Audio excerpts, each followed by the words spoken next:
Welcome to our podcast, What Happened to the Lucky Country?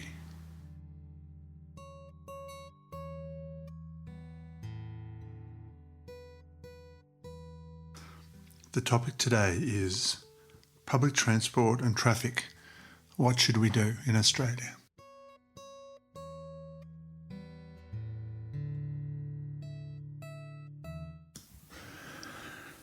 Welcome to the podcast, Public Transport and Traffic. I'll start with a small analogy just to sort of get some feeling into this. Remember we used to have dial-up modems to access the internet, slow, loud, regularly dropped out. Consumers were forced to use this bandwidth sparingly, and software developers were meant to use it efficiently so that things would work. When that upper limit was taken away by modern software, bandwidth has expanded exponentially and shows no sign of slowing down. Our need for bandwidth will keep growing and shows no sign of slowing down until we do something about it. This is the same for roads. If you build more roads, they will be used. If you don't, people will find a way.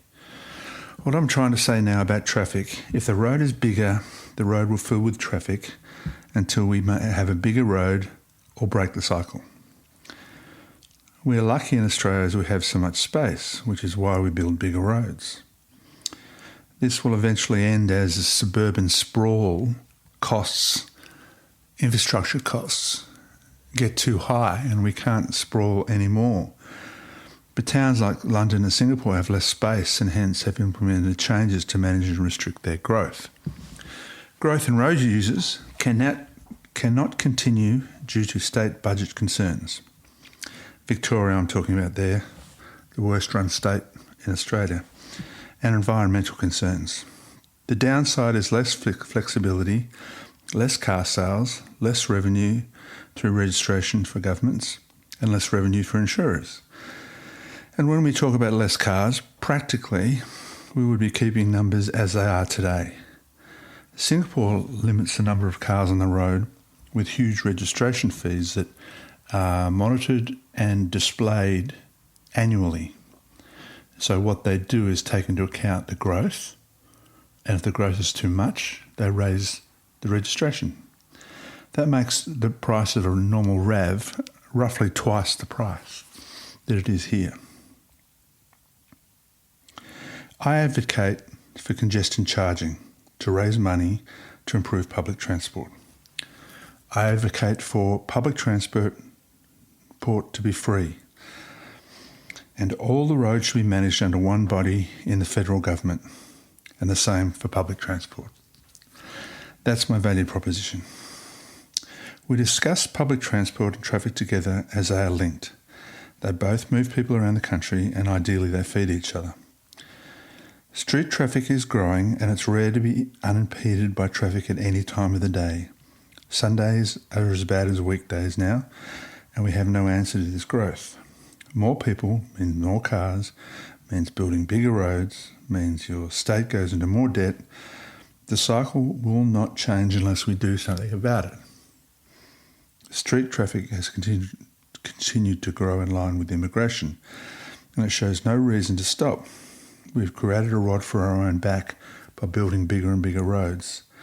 The answer to this is congestion charging and higher registration fees. Congestion charging levies a tax for using public roads, much like Transurban's business. This would rather deter people from driving into the city as they would be billed. There are various ways to implement it. You could implement it around the grand final, on grand final day, so that people don't drive in, they'll get public transport. Peak hour charging so that people drive during peak hours on the highways or drive in town during the peak hours will be levied a higher rate. And this drives behaviour. Drives people to work outside peak hours, drives people to use public transport. Environmentally, it reduces road usage. Traffic is reduced in high percentage.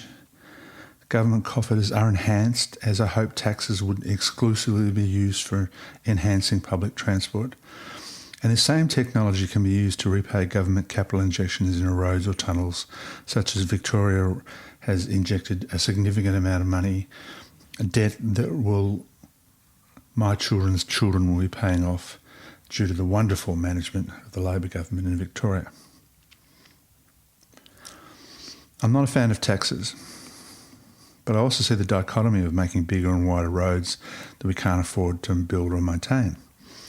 According to the Grattan Institute, traffic would be reduced by 40% during peak times. But they also advocate a third level of charging, which is by the kilometre.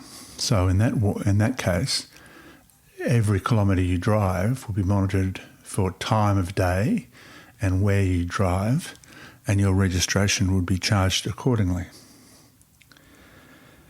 New York, London, Beijing, Singapore, Stockholm, Milan, Jakarta all have congestion charging or are heading that way.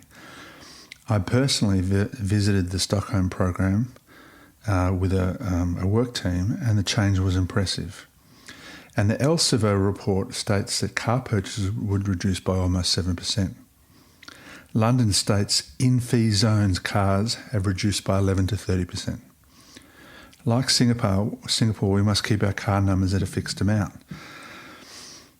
That if we actively manage registration fees to reduce the volume of cars, registration fees could be published annually and drive down car numbers. Public transport is average at best in Australia, with low frequency, reliability and overcrowding topping the list of complaints from customers. Simply put, we need better public transport. We need Singapore-like reliability, we need more trains to reduce waiting times, and we need proper management and staff remunerators so they don't go on strike during busy times. Public transport is different all over the country. We have buses, trains, trams, and everything in between.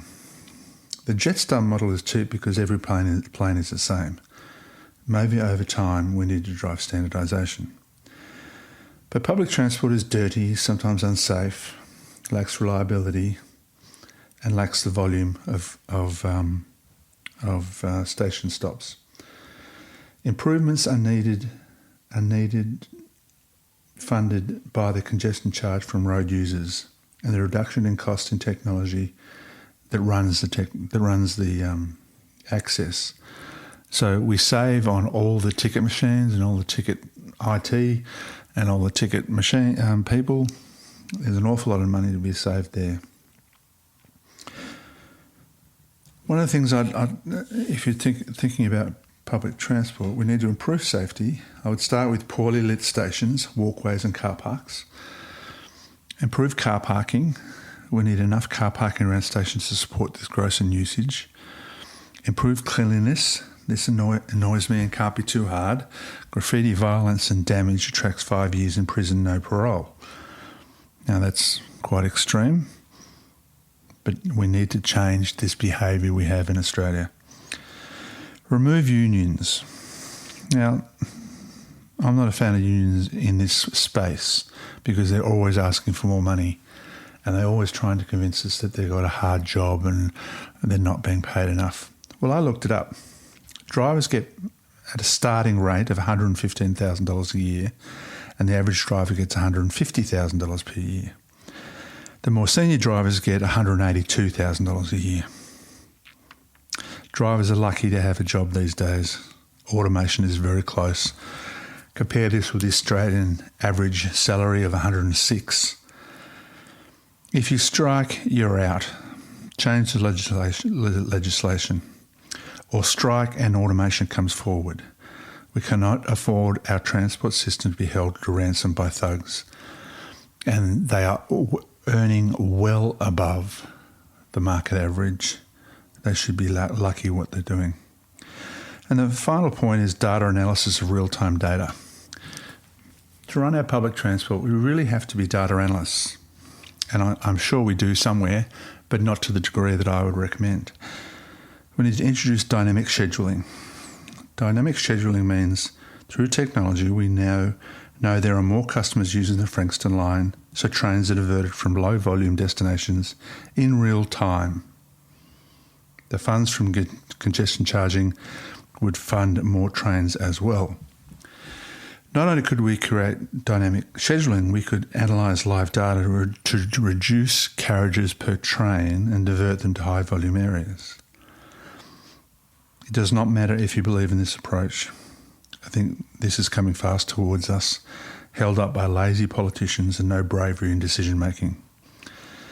But eventually we'll be all better off once these things start to implement and the technology is abound.